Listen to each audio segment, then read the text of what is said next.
Okay, good afternoon and welcome.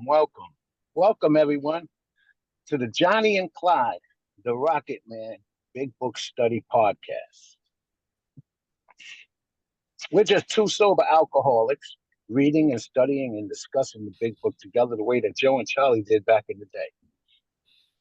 So let's start with a moment of silence, followed by the set-aside prayer that will be read by our sister Lindsay today.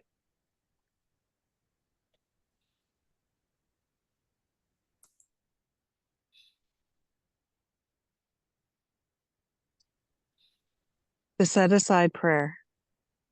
God, today help me set aside everything I think I know about you, everything I think I know about myself, everything I think I know about others, and everything I think I know about my own recovery, so I may have an open mind and a new experience with all these things. Please help me see the truth. Oh, thank you so much. Okay.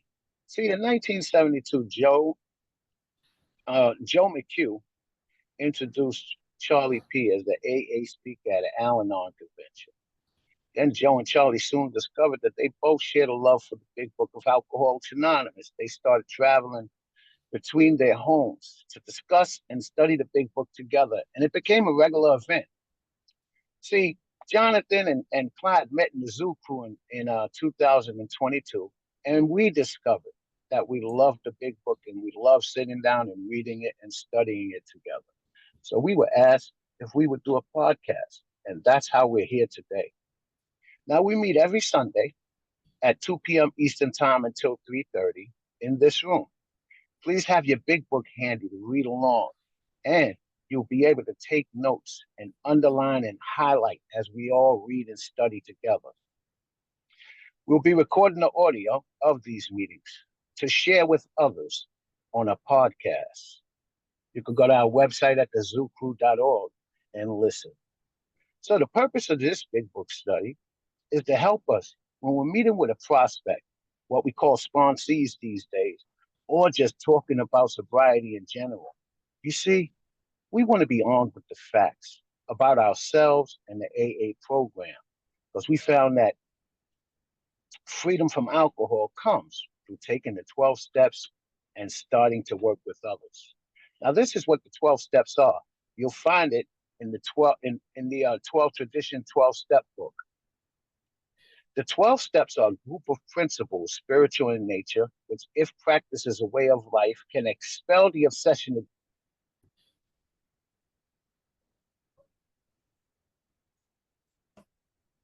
We lost you.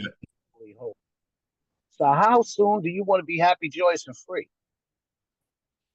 You can. We suggest that you purchase a copy of the Big Book for future use if you don't have one. You might want to underline, highlight, and take notes.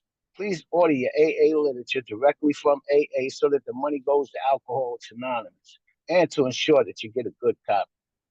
We're not advocating that you rush through the steps, but we highly suggest that you have a sense of urgency in taking the 12 steps and having them become a way of life sooner than later.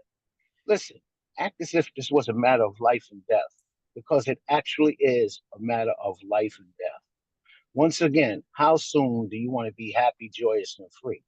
Now, you can go to our website at thezoocrew.org and order a copy of the Big Book or read it online. The Big Book is our basic text, and it contains a full recipe for recovery.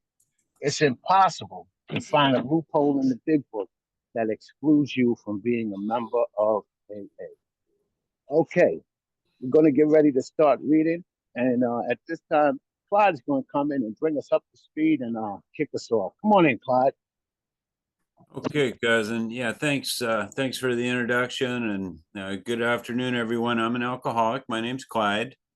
I'm really grateful to be here with you guys studying the Big Book together. We're just starting chapter 5, how it works, which is really exciting. So a couple of things. So Cuzin, when should I go ahead and play this? Are we going to play the Clarence Snyder YouTube video that you sent me for the group here now, or is that, what do you think?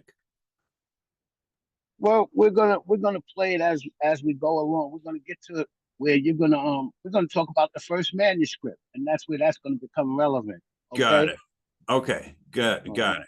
Okay, so let's get up to speed on where we're at in the book, okay?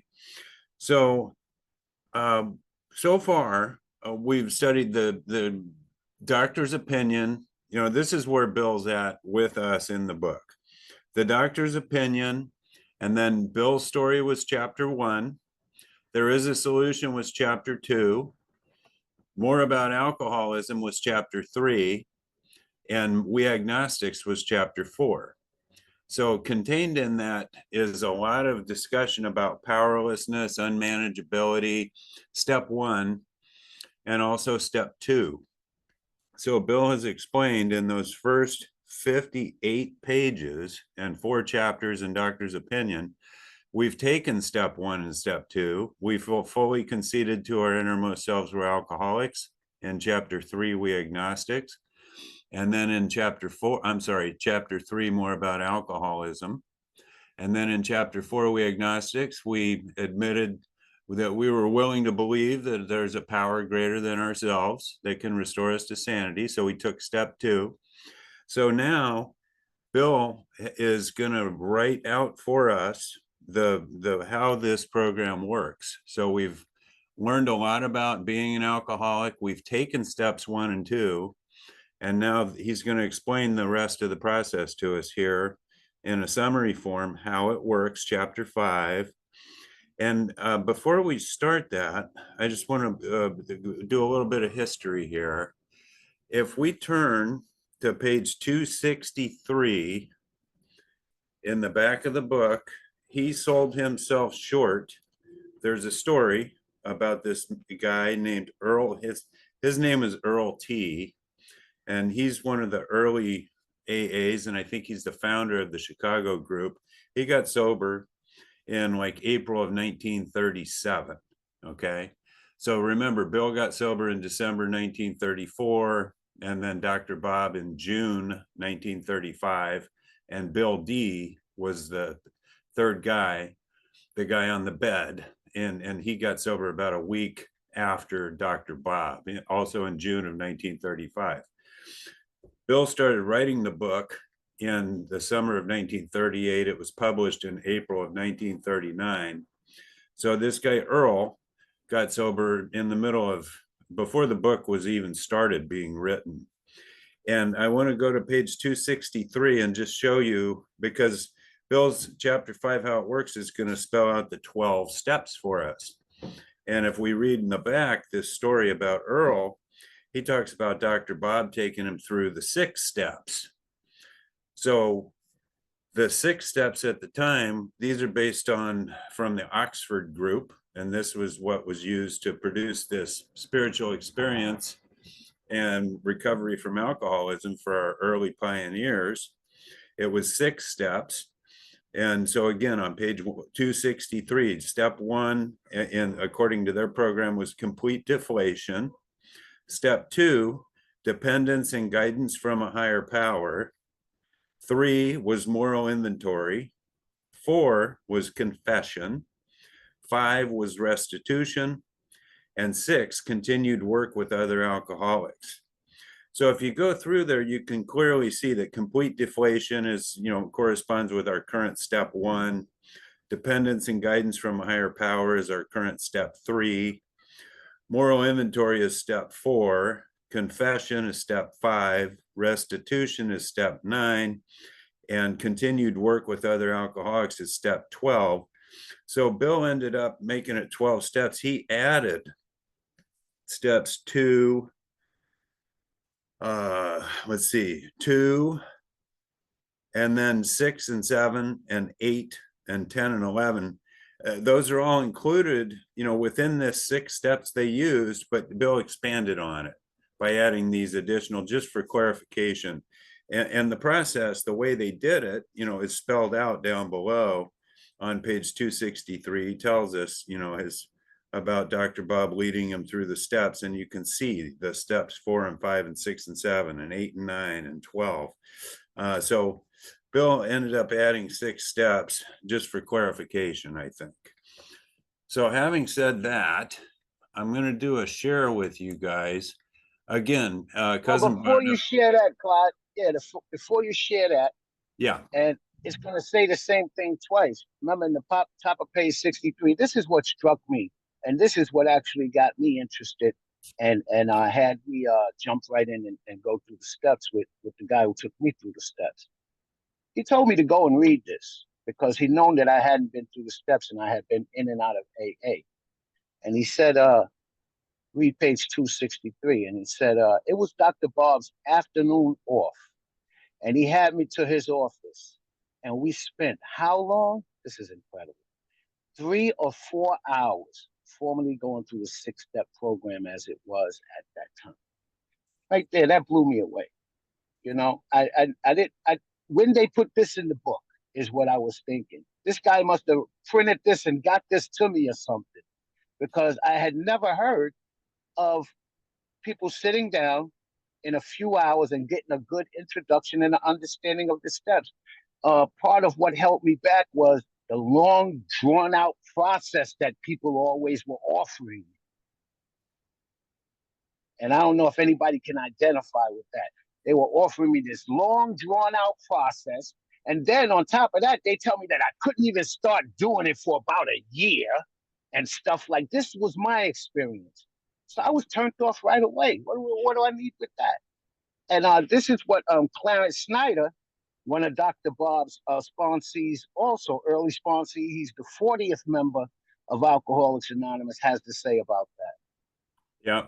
I'm going to play that for you now. Check this out. So let me expand this. Hold on.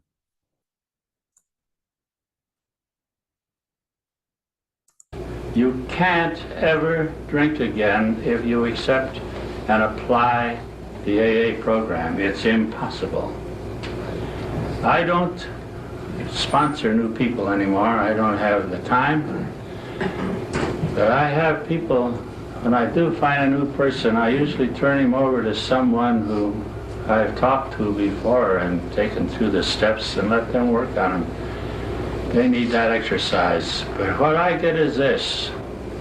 I get people who have been around AA or in AA. Some have been dry, some of them haven't, over a period of years.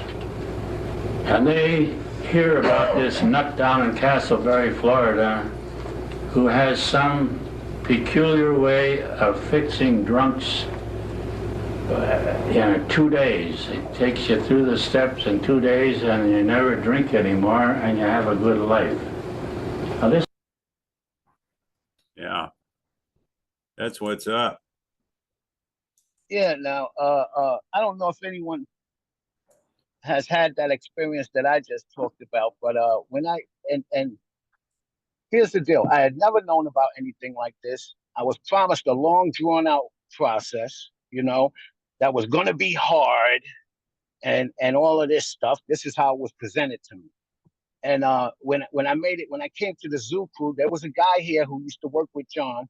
He does something else now. He's more into Christian recovery now. He's sober 20-something years. His name was Derek R. And he's the one who pulled me to the side after he saw that I was that exact person who Clarence just talked about, somebody who had been in and out of AA or around AA and was living dry. This guy spotted me and pulled me to the side, called me, and he said, do you want to go through the steps?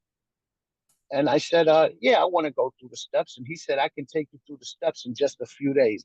No one had ever said that out of their mouth to me. I've been coming in and out of AA for 30 years, more than 30 years. No one had ever said that. So I thought that he was full of it.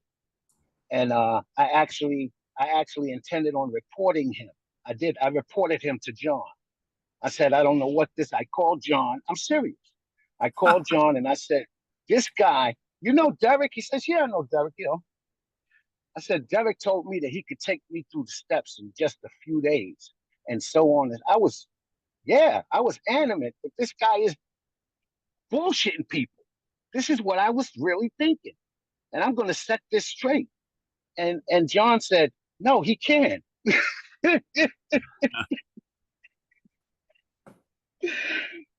So he told me to meet him. He told me to read page 263. There was two things that he did. He showed me how quickly Bill W. went through the steps from page 8 through 14. He laid that out for me. And then he told me to read page 263. And those two things kind of got me warmed up. They didn't quite set me on fire, but they inspired me. And he told me to meet him on a Saturday. And I came that Saturday. He told me to bring my big book and a few sheets of paper. That was it. And he took me through the steps right out the big book, the way that we do it here now. And I had a first step experience. I surely had a third step experience, and was ready to start living in steps 10, 11, and 12. We went through the steps on a Saturday. He came back and met with me again on Sunday and checked in with how I was doing and basically went over the things that we did on Saturday and made sure that I understood what the hell was going on. And pretty much just became a sober support for me, you know? And after about 3 months, I had got a sponsee, and I took him through the steps that way. And then somebody else asked me to take him through the steps. And I told John that became my sponsor at that time. And I told John, and John said, why are you just going to take one person through the steps? And I said, yeah, well, they asked me. He said, don't do anything until next week. He said, I'm going to put it in the pause for the cause and see if anybody else wants to go through the steps also. And he did that and set it up for like 10 o'clock in the morning. And about 12 or 13 people showed up. And that's how our workshops actually started, just off of that. And then I started doing it each month. Clyde came in. Alyssa actually was the one started doing it with me. Then it was Clyde, and many others since then have come. And now we have 12-step workshops 5 times a month, and we have step introductions where we give introductions and good understandings of the steps 7 days a week. And that's this is how this thing was done. And we emphasize that as we're reading and going through the steps in the big book, that there are no breaks. The only 2 breaks are in step 3, where they ask you to stop and pause and think about what you're getting ready to do before you do your 3rd step, to think carefully. And then in step 5, where they ask you, after you considered the first 5 proposal, that you sit down and for an hour and take the book down from yourself and read the first 5 steps again and make sure that you're ready to move on to step 6. Those are the only 2 times that the big book asks you to stop and going through the steps, right, Clyde? That's right. Step And 3 so, and 5. yeah, that's enough out of me. But yeah, let's learn how to do this thing. And then what I found out, I don't have time to be taking nobody through the steps freaking 6 months. No, I just don't have the time. And you know what? The best thing that happened to me is I can't do that because I don't know how. I don't know how. I only know how to do it one way. And I'm glad for that, So yeah, thanks for letting me share all of that. That's what's going on. Yeah, thank you, Cuzin. We appreciate that. So yeah, the important thing is a couple of things we learned here is that, it was originally 6 steps and Bill expanded it into 12. And you can take all 12 steps in a few hours. We offer it here, 4-hour workshops. And, we just read about it with this gentleman, Earl. His name was Earl T. He said Dr. Bob led him through the steps in 3 or 4 hours. So there you have it. So now we're going to learn what the steps are and the program is, chapter 5, how it works. And before we get into a whole lot of detail on this, I want to show you guys the original manuscript, where the way Bill wrote it originally. Again, he was thinking of how to write this chapter and summarize the program and tell us how it works. And he kind of had a writer's block and couldn't put it all together. So he prayed and meditated on it. I believe he was in a hotel room, and he tells the story that it was inspired writing. He picked up the pen and started writing, and it flowed. And it took him about 20 minutes to write this. You know, we hear it pretty much every day, pages 58 through 60, chapter 5, how it works. And what he originally wrote versus the edited version is what we're going to look at first. So I'm going to do a screen share here so you guys can see what it was, what it originally said, and then what it was changed to. So here it is. Oh, hold on. Let me get to this. Okay. So here it is, chapter 5. I took the liberty of highlighting the differences. Okay. So on the left is what's written now, and on the right is how Bill wrote it originally. And you'll notice that it's pretty much intact. I mean, a lot of it that did not need to be edited. But here's what he wrote. These are some of the differences originally. So he said, rarely have we seen a person fail who has thoroughly followed our directions instead of our path. So this will just give us some background and an idea of, you know, what to emphasize, and Bill's points are, what the highlight points are, that points of emphasis in the steps here. So that was the original writing on that. On the second paragraph, he says that if you're willing to go to any length to get it, then you're ready to follow directions instead of ready to take certain steps. And then, so here's a key difference. So he's calling it, he wanted it to be, these are intended as directions, okay? Next paragraph, the third paragraph, it says that some of these, the way it's written now says we balked, which means we resisted or said, you know, wait a minute, I'm not going to do that. Well, he says at some of these, you may balk, you may think you can find an easier, softer way. So he's really doing some finger pointing and putting it on us, you know, you, okay? So just to get a feeling for the language and the intent here. And then the next paragraph, he says, remember that you are dealing with alcohol. Instead of we, he's saying you. And without help, it is too much for you, okay? And then there is, you know, there's one who has all power. That one is God. You must find him now. That's how he originally wrote it, instead of may you find him now. Next paragraph, he wrote, half measures will avail you nothing. You stand at the turning point. Throw yourself under his protection and care with complete abandon. And then he goes on to say, now we think you can take it. Here are the steps we took, which are suggested as your program of recovery. And then when you get down to the steps, again, it was 6 steps. Bill has expanded it into 12 now, just for clarification. And the third step was made a decision to turn our will and our lives over to the care and direction of God as we understood him. So care and direction, now, you know, it currently says just care of. Next, step 6 said, we're entirely willing that God remove all these defects of character. So he just changed the word on that. Instead of willing, we end up having ready in there.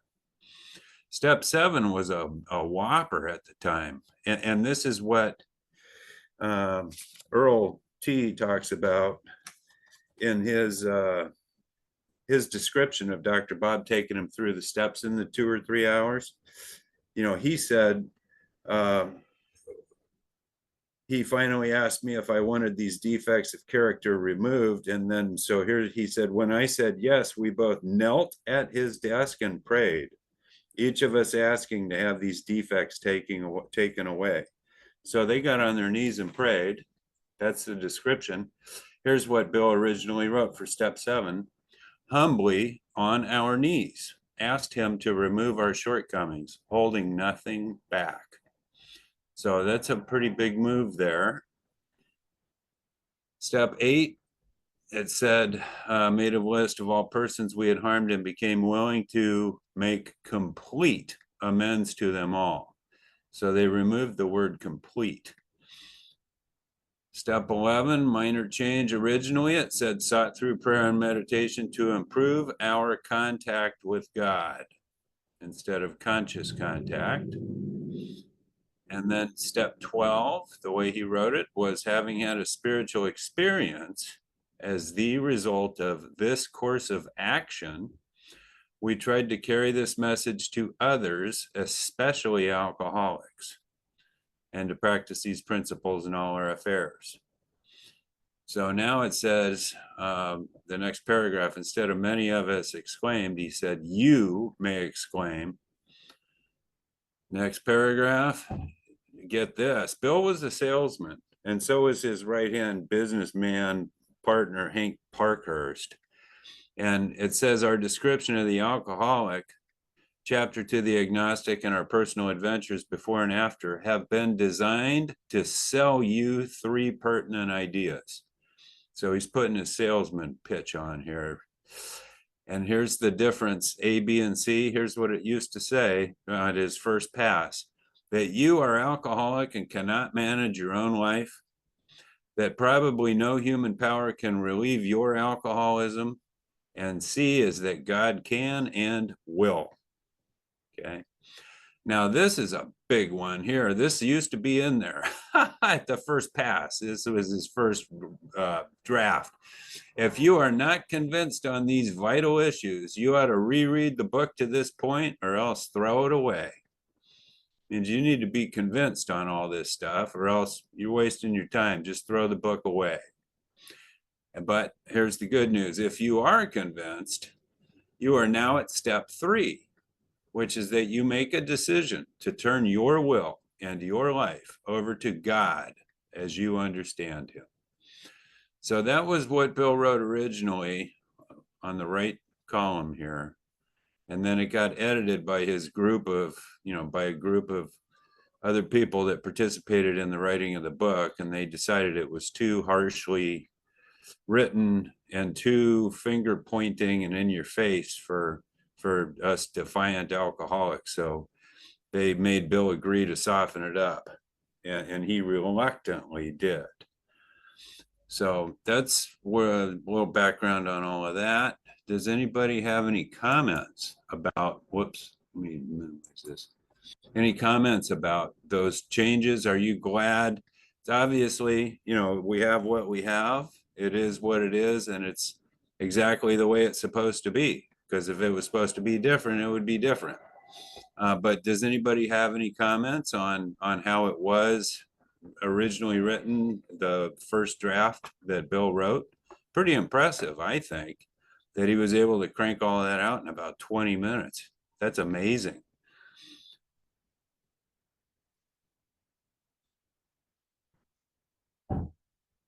Okay. All right. So let's go ahead then. I'll stop the screen share. And we can go ahead then. And so here's what I want to do. You'll recall, we were referred to the spiritual experience in the back of the book 3 times with little asterisks in earlier chapters. And it talks about the 3 indispensable principles for us to recover from alcoholism. And again, Bill, the way this book is written is he tells us the same thing over and over and over using different words and different context. But there's some key points that are being made here in chapter 5, how it works. And we're going to start at the top here. Remember, their willingness, honesty, and open-mindedness. Those 3 are indispensable. And those are the first 3 things that show up in these first 3 paragraphs over and over. Listen to this. Rarely have we seen a person fail who has thoroughly followed our path. Those who do not recover are people who cannot or will not completely give themselves to this simple program, usually men and women who are constitutionally incapable of being honest with themselves. Listen for the word honesty here. There are such unfortunates. They are not at fault. They seem to have been born that way. They are naturally incapable of grasping and developing a manner of living which demands rigorous honesty. There it is again. Their chances are less than average. There are those too who suffer from grave emotional and mental disorders, but many of them do recover if they have the capacity to be honest. So there it is, honest, honest, honest. And it's time for us as recovering alcoholics, if we want this program to work, we're gonna have to be honest with ourselves and with other people. Honesty is critical. And he's stressing that point here in this first paragraph. So no more denial, no more rationalization, justification, no more BS. It's time to get honest, okay? Next paragraph is talking all about willingness. Listen to this. Our stories disclose in a general way what we used to be like. These are the stories in the back of the book. There's 41 of them. And then Bill's story is chapter 1. That makes 42 total. So they're talking about the stories of the people that have gotten sober. It says, our stories disclose in a general way what we used to be like, what happened, and what we are like now. So if you have decided you want what we have and are willing to go to any length to get it, then you are ready, meaning willing also, to take certain steps. So there's willingness twice. At some of these we balked. In other words, we may have been unwilling. That's not going to work. We thought we could find an easier, softer way, but we could not. It says, with all the earnestness at our command, we beg of you to be fearless and thorough from the very start. That means honest and willing. Some of us have tried to hold on to our old ideas. There we go, open-mindedness. So holding on to our old ideas, that's closed mind. We need to open our mind. And the result was nil until we let go absolutely. So until we had an open mind, we're not going to get any results out of this. It's not going to work. So we need to be honest. We need to be willing. We need to be open-minded. And it's all laid out very clearly right here. Now, this next paragraph, we're going to hear steps 1, step 2, and step 3. Listen to this. Remember that we deal with alcohol. Cunning, baffling, powerful. Remember the powerful, power greater than myself, powerless over alcohol. So we're dealing with alcohol, it's powerful. Without help, it's too much for us. Step 1, it's more powerful than I am. I need help. That's step 1, admitting that. Now next is step 2. There is one who has all power. That one is God. May you find him now. That's step 2. So step 1 is I need help. The alcohol is more powerful than I can't beat it. 2, step 2 is there is a power that can beat it for me, and that's God. May I find him now. And then here comes step 3. Half measures availed us nothing. We stood at the turning point. We asked his protection and care with complete abandon. So that's step 3 right there. So we've covered honesty, willingness, and open-mindedness in step 1, 2, and 3 in these opening paragraphs of chapter 5, how it works. Now next, in terms of the way the book is written, he's going to summarize what the 12 steps are. And remember, we took step 1 on page 30 in chapter 3, more about alcoholism. When we conceded, we were to our innermost selves, we were alcoholic. We took step 2 on page 47 in the big book on chapter 4, we agnostics, where we were willing to believe that there's a power greater than us. So we've taken steps 1 and 2. Now he's going to write out the rest of the steps for us, and the directions, the instructions for taking those steps are going to continue through the book. That's what the book was written for, to explain how to take the steps.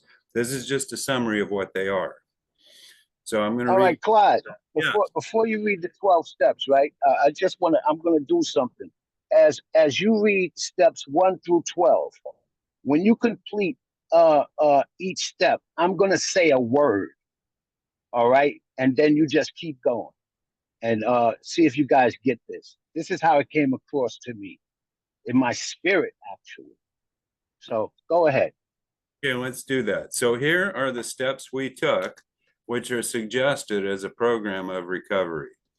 1, we admitted we were powerless over alcohol, that our lives had become unmanageable. Surrender. 2, came to believe that a power greater than ourselves could restore us to sanity. Surrender. 3, made a decision to turn our will and our lives over to the care of God as we understood him. Surrender. 4, made a searching and fearless moral inventory of ourselves. Surrender. 5, admitted to God, to ourselves, and to another human being the exact nature of our wrongs. Surrender. 6, we're entirely ready to have God remove all these defects of character. Surrender. 7, humbly asked him to remove our shortcomings. Surrender. 8, made a list of all persons we had harmed and became willing to make amends to them all. Surrender. 9, made direct amends to such people wherever possible, except when to do so would injure them or others. Surrender. 10, continued to take personal inventory, and when we were wrong, promptly admitted it. Surrender. 11, sought through prayer and meditation to improve our conscious contact with God as we understood him, praying only for knowledge of his will for us and the power to carry that out. Surrender. 12, having had a spiritual awakening as the result of these steps, we tried to carry this message to alcoholics and to practice these principles in all our affairs. Surrender. Let's stop right there. Let's see what we think of that. This came to me as I was reading this book a few years ago, and I had never saw it like that. But in each step, I started to see surrender, surrender, surrender. What do you think of that, Clyde? Does it Wow. make sense, or am I crazy? No, it makes a lot of sense. So I'm looking at the definition of surrender. Wow, it's the action of yielding one's person or giving up the possession of something, especially into the power of another. Wow, that's surrendering our power to God, the little bit of power we have that we think we're so powerful.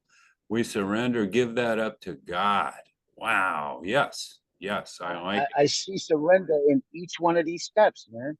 If I was to describe them, they all say surrender, you know, give up what I think I know and learn something new and follow a different way, you know. So yeah, let's get some questions, comments, and some topics up on the stuff that we've done so far. Anyone, come on in. Yeah, I just want How's to it add going? one. Let us know how's it going. I want to add one more comment about the surrender, another definition. If you surrender, I'll put this in the chat. You stop fighting or resisting someone and agree that you've been beaten. It's like, yeah, operating on self-will, I was beaten. That's why I drank, and I was desperate and hopeless, seemingly hopeless. And when I surrendered to God and stopped fighting and resisting, it's like, yes, this is more like it. Wow.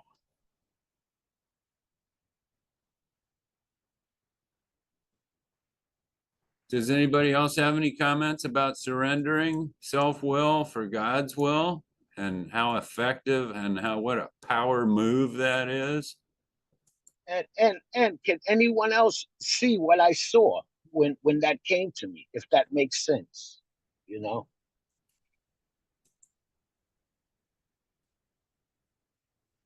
Go ahead, Lindsay. Unmute her, Clyde. Go ahead, Lindsay. Yeah, come on in, Lindsay. Good afternoon, everybody. Lindsay, grateful recovering alcoholic. First of all, I want to say that I love reading How It Works. It's one of my very favorite readings of the whole big book. I try to take the opportunity whenever I can to read that when we read it in one of the meetings. It works. I mean, how it works, and it works. I mean, living through it is just this feeling like it's incredible because everything, starts to make sense after a while. When you're actually doing what they say to do, and then you're hearing these words, it's like I get these spiritual taps inside of me when I read How It Works, right? Which is incredibly amazing. So I just wanted to come in and share that. And yeah, surrender. Absolutely. I mean, unless I surrender, I'm living in my will, and my will is not a good place to be. We know that from, my past experiences and the ways that I was thinking. So thanks for letting me share. Thank you, Lindsay. Come on in, Alyssa. Thank you, Clyde. Alyssa, recovered alcoholic. You know, I was told when I came in here, we surrender to win. We throw in the towel, to start over and to recreate our lives. And it tells me that I have to smash all my old ideas. And as Cuz was saying, surrender as the steps were being read. Well, what am I doing? Who am I surrendering to? Who am I surrendering to? I need to bring my willingness, my honesty, and my open-mindedness. And I am surrendering to the one who has all power. That one is God. May I find him now. So yeah, as that was being said, there was things within the book that I had read up to this point that is getting me ready for this, right? How do I do this? But more importantly is it's who am I surrendering to? And it tells me on the top of page 59, that one is God. May you find him now. Thank you for letting me share, and thank you for pointing that out. I love this reading. Thank you, Alyssa. Can the rest of the group see the theme here of surrendering to our higher power with each step, all 12 steps, which, by the way, is the word humility is banging around in my head right now. That is being humble enough to surrender my will to the will of someone or something else. That's humility. That's the definition of humility for me, to seek God's will instead of my own. That is what humility is, relying on God instead of self for me. Then surrendering to God. That's being as humble as can be.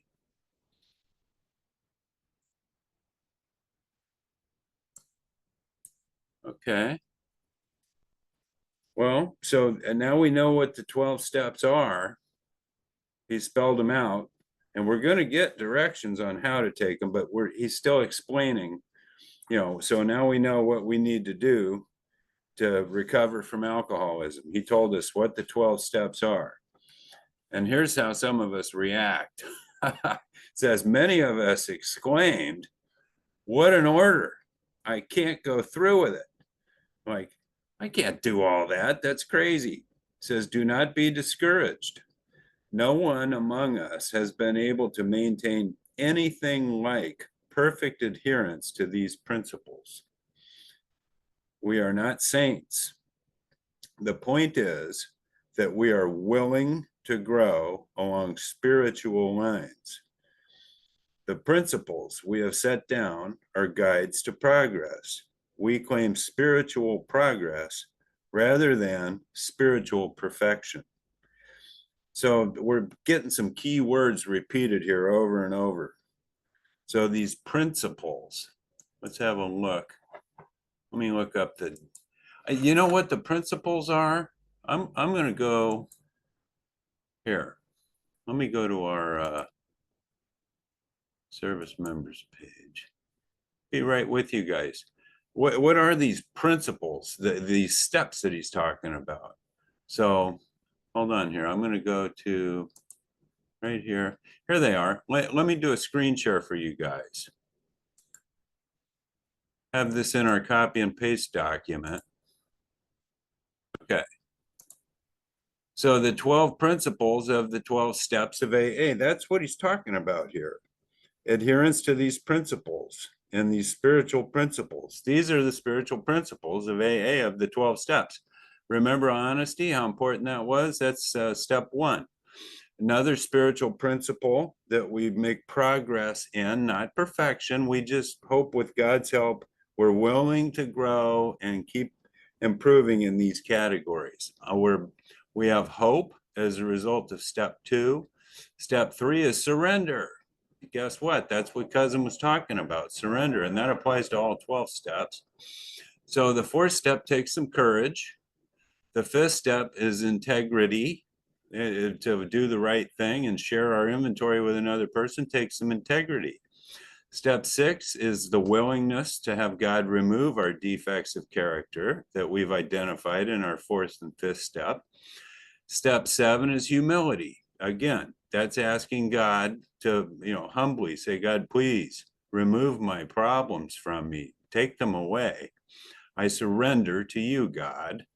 Step 8, to make a list of people we've harmed and be willing to make amends. That requires some love on our part.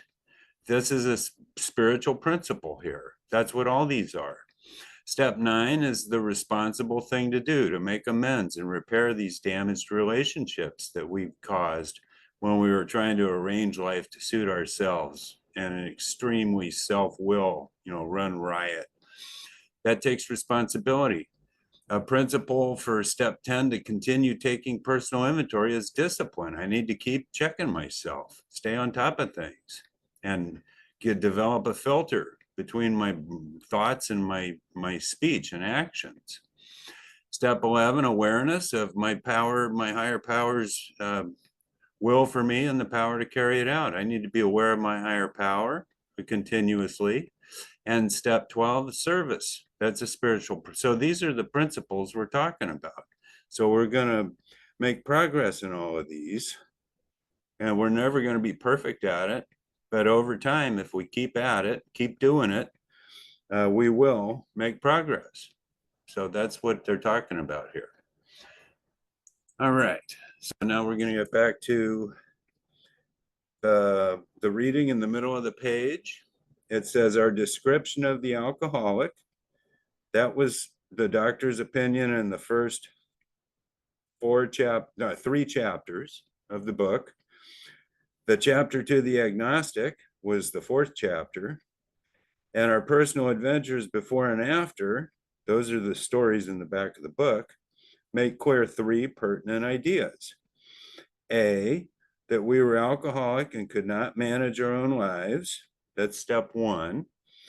B, that probably no human power could have relieved our alcoholism. That's step 2. And that God could and would if he were sought. C is could and would if he were sought. That's step 2 as well. That's 1 and 2. So we've completed steps 1 and 2, and now Bill's going to carry on with explaining the rest of the steps in the process to us.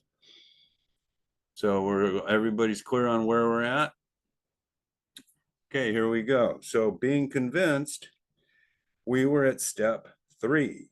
So here he's going to tell us how to take step 3, which is that we decided to turn our will and our life over to God as we understood him. Just what do we mean by that? And just what do we do? That's a question.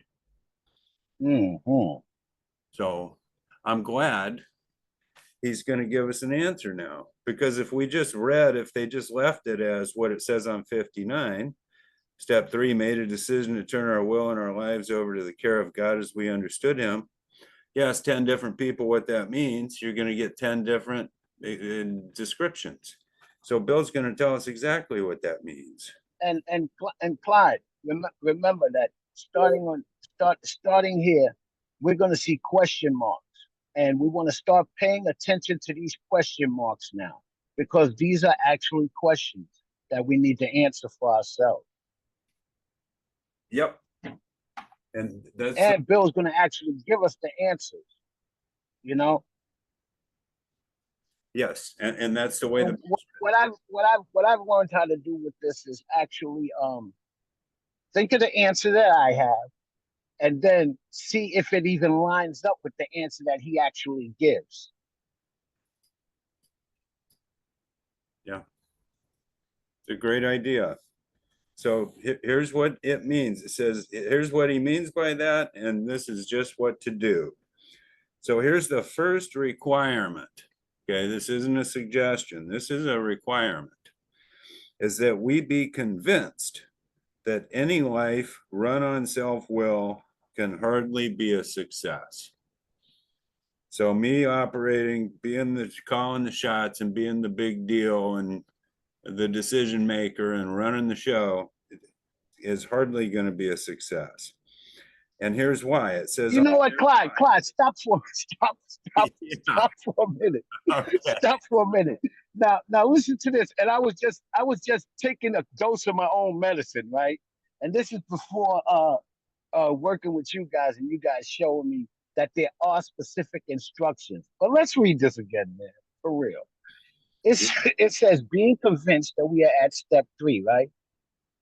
Which is that we had turned our will and our life over to the care of God as we understood him, right? Now, if you ask me, just what do you mean by that? And just what do you do? Before coming in here, I would have said, go to church.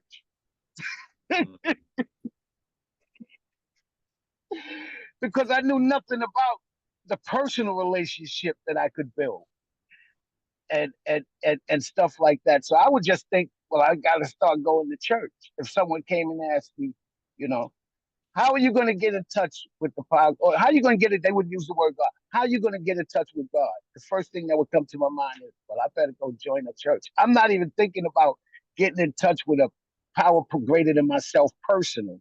I'm thinking about joining a congregation and just following them around and stuff like that. Anybody else got these kind of absurd kind of thoughts? I need to know that I'm not alone at this. If someone asked you this question, I wouldn't know the answer. That would actually be my answer. What do you think of that, Clyde? I know I'm crazy, right? Yeah, no, that makes sense. That makes sense. Then, Jen, you can come in and share with us, Jen. What do you think about this? I have to agree with, I'm Jen, a grateful recovering alcoholic. I have to agree with Cousin on this one. I was like, what the hell does that mean? I had no idea. Does that mean, you know, I mean, because I was out there doing everything but what Jesus will do, you know, I just like, what is that gonna mean? You know, because I just didn't see myself being this person that was gonna be led by others, and I had no clue, you know, and then, you know, and to be honest, that's kind of how I learned most of the things that I actually, you know, that sunk in and stuck with me. I just went blindly into it. I didn't have it figured out or heard what it does and then go do it and got heard about the results. It's like someone telling you about a movie and then you go see it. I just had to go see the movie. You know what I mean? I don't know if anybody, that's the way I learn things, is I just do them. I'm a kinesthetic learner, I was told, and I have to do them and not hear about how they're done. I just have to do them. you know, and that's the way that things that actually work in my life that are in deep embedded into my psyche are the things that I just do. Yeah, thanks for letting me share. Thank you, John, for Okay. sharing with us. Yeah, go ahead in the next one. Next caller. Go ahead. Yeah, Mama Bear, you want to come in and share? Thank you guys. Thank you for the meeting. Grateful for being here. Mama Bear, still an alcoholic. Alcoholism has no respecter of persons. My relationship with my Heavenly Father has been awesome, even in my drunken years. However, it didn't keep me from the drink. He had to bring me into these meetings. So, I'm an oddball. So I kind of, I could identify with all of you, but when it comes to some things, it's kind of like, I don't know. Anyway, I love you guys. I love the meeting, and peace out. Grateful to be here. Thank you very much. Thank you, Loretta, for sharing with us. Yeah, and I'm Okay, so yeah, go ahead. go ahead. No, you go Yeah, ahead, Cuzin. from there, yeah, but because right after that question, I love the way that Bill starts right out. And these are the words that we want to be looking for in these next pages, you know, as we go through the 12 steps, because we can with this big book right here. The words that I'm looking for now, and you guys showed me this, was first, next, and then. First, next, and then. That is where you find the instructions. And that's how we find out that this is a textbook, you know, giving us specific instructions, because novels don't say first, then, and so it doesn't give you instructions like that. But textbooks gives us instructions like that. So look for these words, and if you find them, circle them. Circle them. First, next, then. First, next, then. Yeah, thanks, Cousin. And I'm so grateful that it is written that way, because that's how I learn.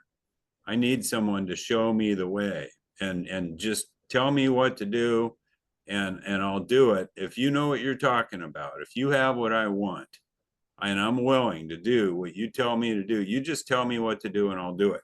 That's the beauty of this book and the way Bill wrote it. It's first, do this, Clyde. Next, do this. Then do this. I can do that. It's very simple. I love it. I'm so grateful. So let's see exactly what the first, the next. And another thing, Clyde, now that we're starting right here, right? This is the text, this is the actual textbook, and it's from page 60 to page 103, right? 60 to 103. So it's these 43 pages that take us through the 12 steps. It's these 43 pages. Along with, of course, the doctor's opinion and we the agnostic, some paragraphs in there, because it repeats itself many times. But yeah, the doctor's opinion, we the agnostic, and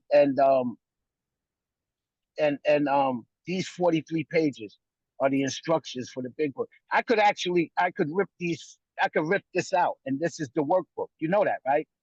If you cut out from page 60 to page 103 and make that into a pamphlet right there, that is the workbook for going through the steps right there. 43 pages.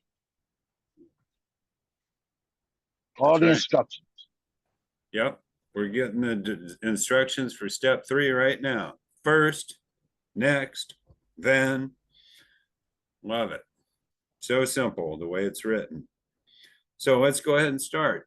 These are the instructions for the taking step 3. The first requirement, remember, first, is that we be convinced that any life run on self-will can hardly be a success. Okay, so am I convinced that operating on self-will, is not going to be successful for me?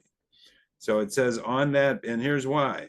On that basis, we are almost always in collision with something or somebody, even though our motives are good. It says most people try to live by self-propulsion. That's me, my own power, self-propulsion. And this is like self-will. Each person is like an actor who wants to run the whole show, is forever trying to arrange the lights, the ballet, the scenery, and the rest of the players in his own way. If his arrangements would only stay put, if only people would do as he wished, the show would be great. Everybody. Stop right there, Clyde. Yeah. Stop right there, Clyde. Because Yeah. this is when the book really starts to talk about me, you know? And this is where I was sitting down and reading this book with a guy, Dave, and he read it like this, and it started to make sense, right? When he says, right from the bottom, he says,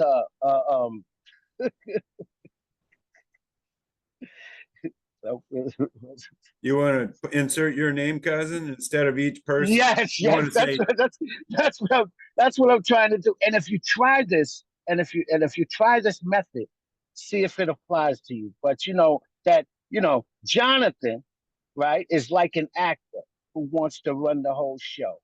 Jonathan is forever trying to arrange the lights, the ballet, and the scenery, and the rest of the players in my own way.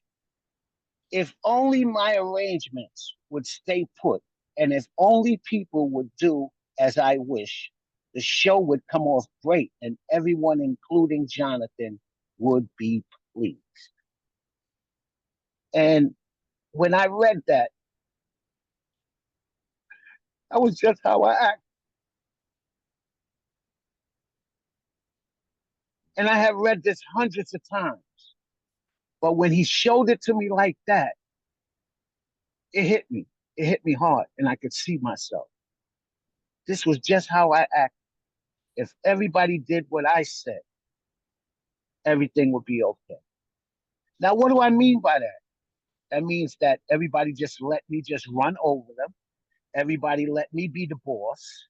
Everybody let me just be a taker, never a giver, and so on and so forth. But at the same time, I'd be killing myself too. But I guess that's what I wanted in my own way. Isn't that something?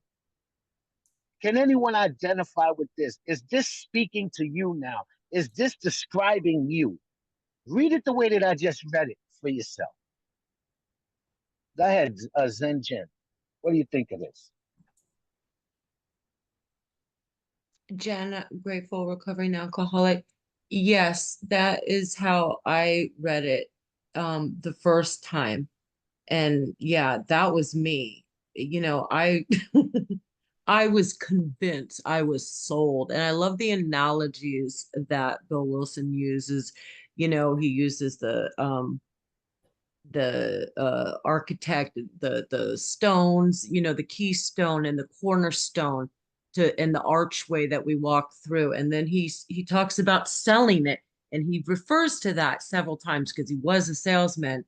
But also, we have to be sold on this stuff. We're little tricky alcoholics, we have to be convinced, and 25 years of drinking and using convinced myself, but if you for me, I used to be an entertainer in drama, acting and stuff. And so and I was a professional dancer at one point, and like, if you understand the stage production that goes, everybody has a line, everybody has a mark, everybody has this. And that is not how life is. So here I am trying to arrange all this stuff, and it should just go exactly the way Jen wants it to. And I should be pleased. And even if it does, I'm still not happy, and that's basically what that tells me, is that I am unpleasable no matter what goes on. Thank you. Okay. I'd like to finish this paragraph, Clyde, if no one else has anything to say, because this is the real kicker right here. Where it lands and it says that including myself, everyone would be pleased. Life would be wonderful. In trying to make these arrangements, Jonathan can be sometimes quite virtuous, the nicest guy in the world. He can be modest and self-sacrificing. On the other hand, he may be mean, egotistical, selfish, and dishonest. But as most humans, he is more likely to have varied traits. And right there, because I was that way, that means that I will act any way that I need to act in order to have my way. So I'm a two-faced son of a bitch. And it actually tells me that I'm full of shit too. There's no other way to say these two things.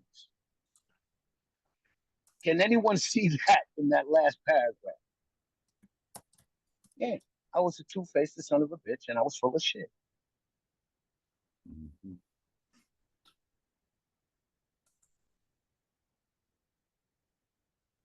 Go ahead, Clyde. You can take it from there.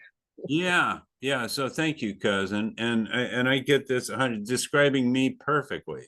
I want everybody to do things my way because I know what's best. And I put the definition of self-propulsion in the chat there. It's propulsion by one's own power. And self-will is it's governed by one's own will. It talks about basing my actions on my own decisions, carrying out, what's best for me, self-will instead of God's will. And this self-will and self-propulsion is a losing proposition. And I agree, it's about me. When making sure, that's me telling God he's not doing it right. I know better. That's what it is. That's self-will. That's me thinking I know what's best.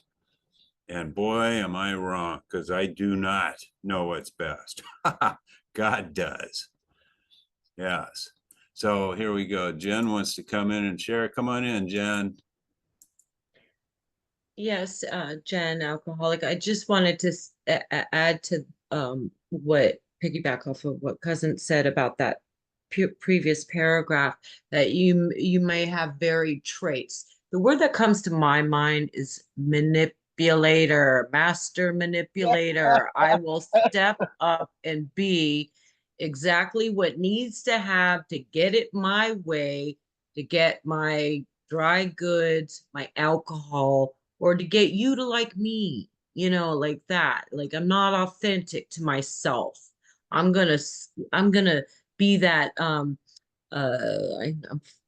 drawing a blank on the word, but the chameleon. I'm just gonna blend in, and I'm gonna just figure out how to mastermind all these people. I'm the puppeteer pulling the strings on the marionette. Thanks for letting me share. Thank you, Jen. Yeah. So, and remember the analogy here is I'm part of a ballet production. Okay.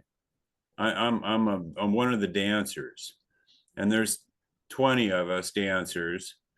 And there's also the director, the choreographer, there's the guy that does the set, guy that does the filming. I mean, it's a big production. There's a whole bunch of people involved. And guess what? Who wants to run the whole show and tell everybody what to do and how to do it to make sure it comes out right? Me. I want to run everything. I want everybody doing everything the way I think they should do it. And that doesn't work. And we're reading about that. Next paragraph. And Clyde, no, and in this production, they're talking about our families, our friends, the people we work with, and so on and so forth. You get it? Yes, that's the point. Me wanting you to do things my way because I know what's best. That's exactly it. My wife, my son, my friends, the way other people drive, the way other people vote. I mean, everybody needs to do things the way I think they should do them, by golly. If you don't, you're going to mess my life up. It's going to be all your fault. And I'll do whatever I need to do. And I'll act like the nicest guy in the world to get what I want. That's what he's talking about. Or if I need to, I'll get angry. I'll use whatever tools I need to manipulate the situation to get the outcome I want. That's what he's talking about. I want to control the outcome. So that means that I go from what? From a monk to a gangster, huh? Whatever you got to do. I could be I could be a monk or I could be a gangster to get what I need. Yeah, yeah. That's right. We want to control the outcome, and we're going to manipulate people, places, and things to make sure things turn out the way they're supposed to turn out. I know what's best for me. That's the whole point. It doesn't, I'll be happy to let you have some success and joy and whatever after I get mine. By all means, you have as much as you want, but I come first. You remember that? You remember that, Clyde? Gotta get mines. Yeah. Gotta get mines. Yes. Yeah. Yes. It's that gotta get mines attitude. And yes. you know what? You remember when we ran across that, and I had to ask myself, do I still have that attitude? Gotta get mines. Yeah. Yeah. Do I still have that? Not as much. Not as much. But yeah, I remember when that's how I gotta get mines. I just gotta get mines, regardless Yeah. of who else, you know. Yeah. Anybody can identify with that gotta get mines attitude. Yeah, is anybody else here affected by this? It's a soul sickness to be so extremely self-absorbed and selfish and self-centered and demanding what I want, when I want it, how I want it. By golly, I'm putting myself in the front of the line. Did anybody else get that? That's what this is all about. Come on in, Lindsay. Good afternoon, Lindsay. Grateful recovering alcoholic. That was so me, and I laugh, but it actually wasn't funny, It was constantly like the mass manipulation, and I could go from like a tyrant to a saint in the matter of seconds, depending on the situation. As long as I would get what I needed, then that's all that mattered, right? And now that I look back and I'm sober and I see how selfish I was and that everything needed to be focused on me, and how important it is to not be that way. So I just wanted to come in and chime in because it's incredible when you can actually put yourself in a situation and see just how disastrous that way of living was. Thanks. Thank you, Lindsay. We appreciate it. And so it should be very clear to everyone here right now. It sure is to me. I am convinced that Clyde's life run on self-will can hardly be a success. It's a terrible motive, and it's a soul sickness, and it will not work. I am convinced of that. So I've met the first requirement. Has everyone, that's the question for the group right now. Have you met the first requirement? Are you convinced that your life run on self-will can hardly be a success because you're going to be in collision with something or somebody, even if you have good motives? It doesn't matter. When you're on self-will, you're in collision, and your life is not going to be a success. Is everybody convinced? And you know what? And you know what, Clyde? This is a good measure for how am I doing. If I'm constantly, in arguments and disagreements and stuff like that, then that means that I'm bearing off. Am I still constantly in collision with somebody or something? Come on in, Jen.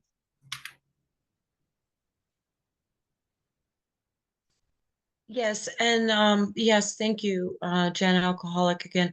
The other thing that I was going to say is that this is how I really knew I was a true addict and alcoholic, is because I'm actually a really nice person and treat people really, really well. But when it came to my alcohol and using, that's where I crossed the line into absolute being. When it came to my drugs and alcohol, I became a master liar, manipulator, whatever. And most of the time it was to myself. I was self delusion, like it was nobody was really buying it except for me. I used to hear on the rooms all the time, my mind, half my mind has a great story and the other side of my mind buys my bullshit, and that's it, is that I will tell myself that everybody's happy that I'm doing this too. That's my self delusion. How sick is that? I needed God's help with that. When it came to the drink, I was actually a really nice person, always wanted to help people. That's how I knew I had a real problem, was when it came to drugs and alcohol. That's where I turned into that master manipulator. Thank you. Thank you. Thanks for sharing with us. So, yeah, this is good stuff. And Cousin brought up a good point. This is the big test for me. If I'm in collision with somebody or something, I need to stop myself right there and say, wait a minute. Have I taken the third step? What am I doing wrong here? Have I turned my will and my life over to God or not? Because if I'm in collision with something or somebody, and it's happening a lot, I'm not taking the third step. I'm not turning my will and my life. I'm not doing the surrender that Cousin told us about to my higher power, to God. So that's the test right there. I want to avoid collision. So, and here's why. Let's read this next paragraph before we wrap things up. Middle of page 61. So we're just talking about all these different things that we'll do to manipulate and get the right outcome, make sure things turn out our way, getting what I want. And here's what usually happens. The show doesn't come off very well. Clyde begins to think life doesn't treat him right. He decides to exert himself more. So now I'm really going to step it up. He becomes on the next occasion still more demanding or gracious. So I'll be meaner or nicer, depending on what I need to do, as the case may be. Again, manipulate, manipulate, manipulate. Still, the play does not suit him. It's like, dang it, it's not working for me. So admitting he may be somewhat at fault, Clyde is sure that other people are more to blame. So yeah, I may have a little bit to do with this, but you're the one that's really messing up my plan here. Come on. He becomes angry, indignant, self-pitying. So now I'm just starting to get the woe is me's. I'm mad. What is Clyde's basic trouble? Well, here it is. Is he not really a self-seeker, even when trying to be kind? Don't you see what a nice guy I am here? I honestly want you to be happy. I'm super nice. Come on. And is he not a victim of the delusion that he can wrest satisfaction and happiness out of this world if he only manages well? If I can just manage all you people to do things my way, the way I want them done, I'll be nice and happy and satisfied with life. As long as everything. Hey, Clyde. Yeah. Go back to those. These are questions. Go back to the first question. Good question. Good point, Cousin. So I'm angry, I'm indignant, I'm self-pitying. What is my basic trouble? Yeah. Now, what is my basic trouble? At this point, it's you. That's right. It's them. Because I haven't taken an inventory yet. So at this point, it's you. Right? That's how I would answer that. Yeah. And then it asked me another question.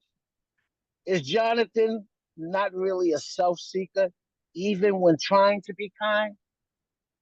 Mm-hmm. And at this point, I probably would answer that no.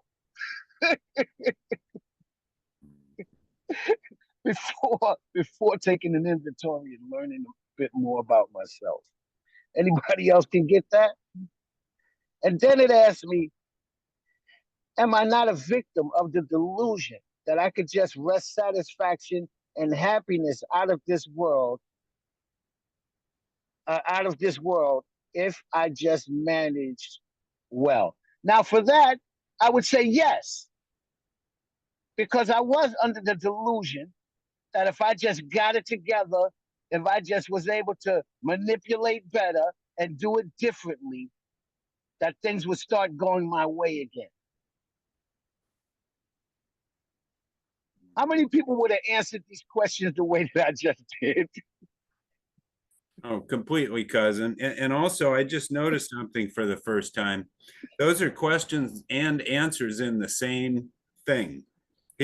So Right. what is his basic trouble? That's the question. So these are a series of answers that are also further questions. Is he not really a self-seeker even when trying to be kind? So that's the answer. I'm a self-seeker trying to be kind. The next question is an answer. I'm a victim of the delusion that I can wrest satisfaction and happiness out of this world if I only manage well. And the next I question. gotta be a better con man. Yo, I gotta be a better con man. Yeah. I'm still working uphill. Right? Yeah. Yeah. So that's what's going on here. These are questions, further questions, and they are also answers. And so it says the next question, which is an answer, is it's evident to the rest of the players that these are the things I want. That's my trouble. And it's also a question, you know. Isn't it obvious to you guys what I'm up to, what I'm trying to do here? Of course it is. Can't hide that. It's on plain display, and it's ugly to look at. It's ugly to experience. Nobody wants to be around that. That's a problem. And here's what happens. It says, do not his actions make each of them wish to retaliate, snatching all they can get out of the show? It's another question. And so it's and answer. And here's the final question. Is he not, even in his best moments, a producer of confusion rather than harmony? So yeah, I'm causing Yes. all kinds of Yes. waves and hurricanes and earthquakes and volcanoes and just collisions, and it is awful. You know what, Clyde? Let's do this, right? Because I just thought of this is an excellent conversation for a newcomer to have with a newcomer. Asking these questions, you know, and just asking him to answer them, you know. Yeah, that is good. That's real good. We're gonna. So these are the questions that we should be asking people when you know, when they come in and they think that they got it going on. Is this what's going on with you? And then the last question just really seals it. You know, when you come in the room or people got open, you know, that's when, all right, the bottom, what he's asking there is everybody smiling when you come in the fucking room? Bottom line, producer of harmony rather than confusion. When you come in the room, the only one wagging his tail is the dog when I was coming in the room. Everybody else was going in the kitchen, going to the bathroom, or going up to the fucking bedroom. They was getting away. They heard the key in the door, and you know, as sad as it is, you know, and I feel this right now. Yeah, my family was probably sitting in the living room watching TV. My wife and my two sons, and they heard the key in the fucking.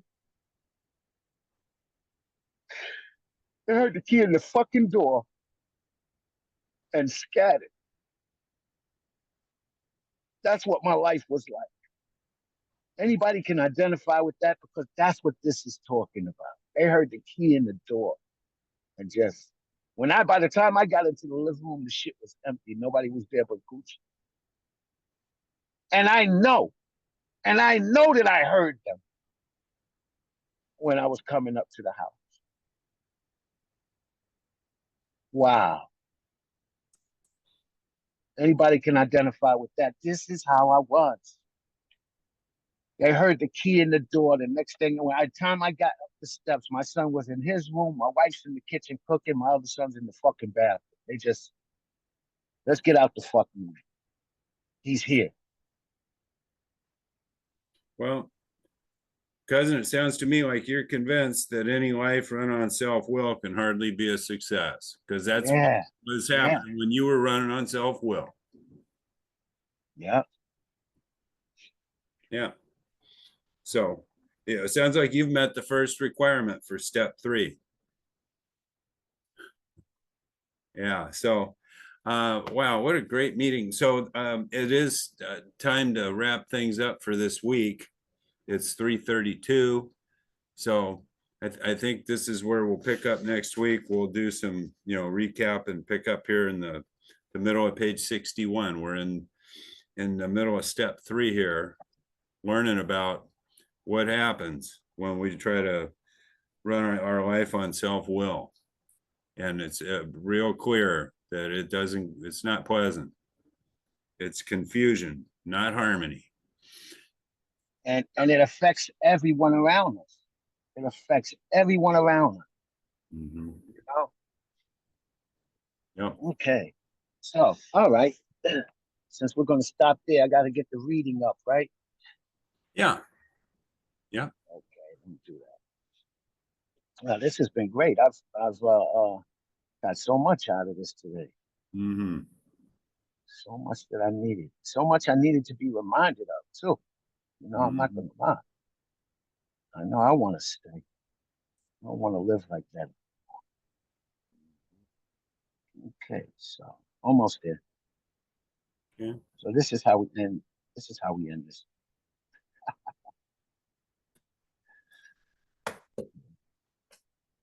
And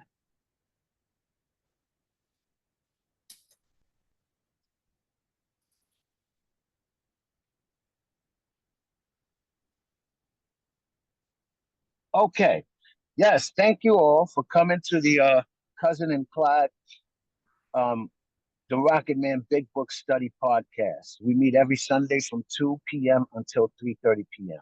This podcast is recorded and it'll be available on the coming Friday. Check Telegram for updates. Big Book, page 64. Our book is meant to be suggestive only. We realize that we know only little. God will constantly disclose more to you and us. Ask Him in your morning meditation what you can do each day for the man who is still sick. The answers will come if your own house is in order. But obviously, you cannot transmit something you haven't got. See to it your relationship with Him is right, and great events will come to pass for you and countless others. This is the great fact for us. Abandon yourself to God as you understand. Admit your faults to Him and your fellows. Clear away the wreckage of your past. Give freely of what you find. And join us. We shall be with you in the fellowship of the Spirit, and will surely meet some of us as we trudge the road to happy destiny. May God bless you and keep you until then. So let's close this meeting with the Lord's Prayer all together for those who care to join. Our Father, which art in heaven, holy be thy name. Thy kingdom come, thy will be done on earth as it is in heaven.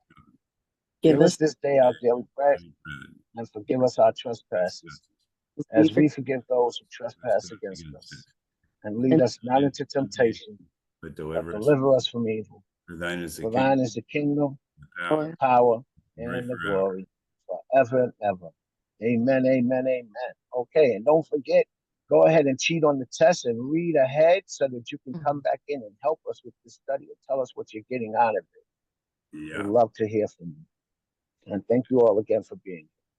Thank you for an incredible meeting. Thank you for all your vulnerability.